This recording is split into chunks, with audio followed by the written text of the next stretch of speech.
According to the tables which we have assembled, it is our estimate that 4% of the American people own 85% of the wealth of America, and that over 70% of the people of America don't own enough to pay the debts that they owe. How many men ever went to a barbecue and would let one man take off the table what's intended for 9/10 of the people to eat? The only way you'll ever be able to feed the balance of the people is to make that man come back and bring back some of that grub he ain't got no business with.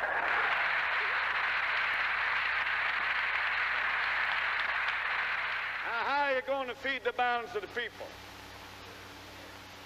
What's Morgan and Baruch and Rockefeller and Mellon going to do with all that grub?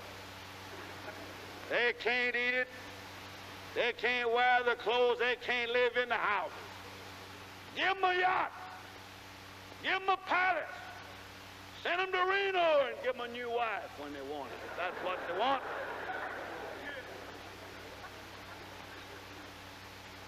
But when they've got everything on the God's living earth that they can eat and they can wear and they can live in, and all that their children can live in and wear and eat and all their children's children can use, then we got to call Mr. Morgan and Mr. Mellon and Mr. Rockefeller back and say, come back here.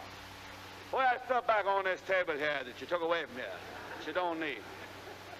Leave something else for the American people to consume. And that's the program. We're not going to destroy the Gulf Refining Company. We're not going to destroy the Standard Oil Company. But we're going to say that the limit of any one man's stock ownership in the Standard Oil Company is from $3 to $5 million to that individual, and that the balance of the people of America own the balance of what the Standard Oil Company is worth. All right.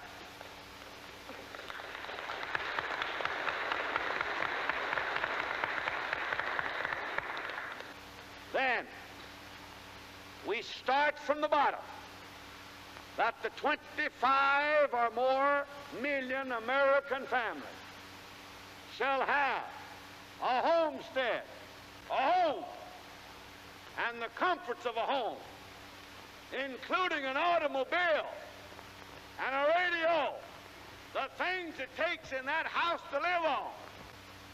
We say to America, 125 million, none shall be too big, none shall be too poor, none shall work too much, none shall be idle. No luxurious mansions empty, none walking the streets, none impoverished, none in pestilence, none in want, but in the land blessed by the smile of the Creator, with everything to be consumed, to be eaten, to be worn, that America will become a land sharing the fruits of the land, not for the favored few, not to satisfy greed, but that all may live in a land in which the Lord has provided an abundance sufficient for the luxury and convenience of the people in general, I think.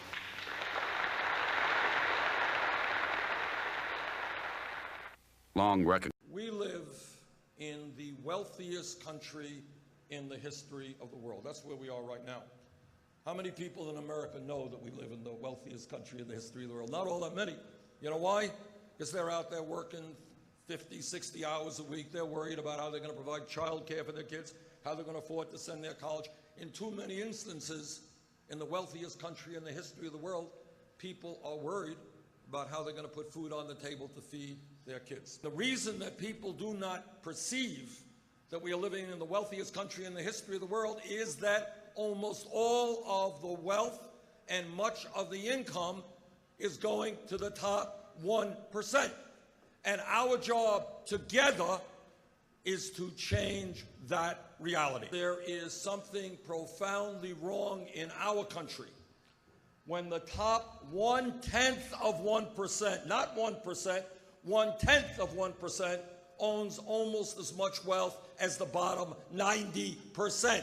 That is immoral. That is wrong.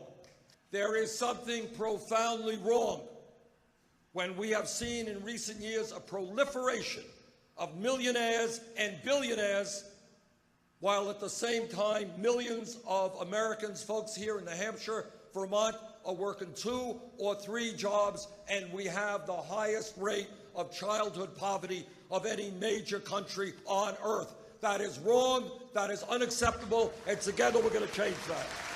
The Koch brothers alone, and this is the second wealthiest family in America, worth about $85 billion. They have pledged to spend at least $900 million. $900 million on this campaign cycle to elect Republican candidates. That is more money than either the Democratic Party or the Republican Party will spend.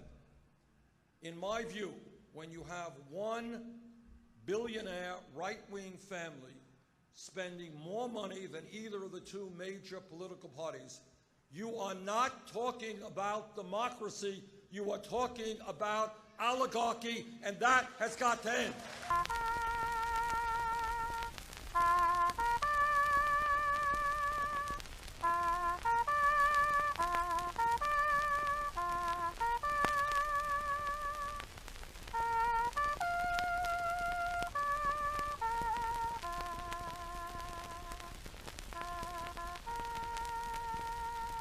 There's a million sad hearts in the nation today. There's a million bowed heads hanging low. For the bravest of all had to answer the call, and our own Huey long had to go. And with deepest regret, we will never forget, with his might he would fight every wrong. Let us all say a prayer, he's in heaven somewhere. With a sigh we say goodbye, Huey long.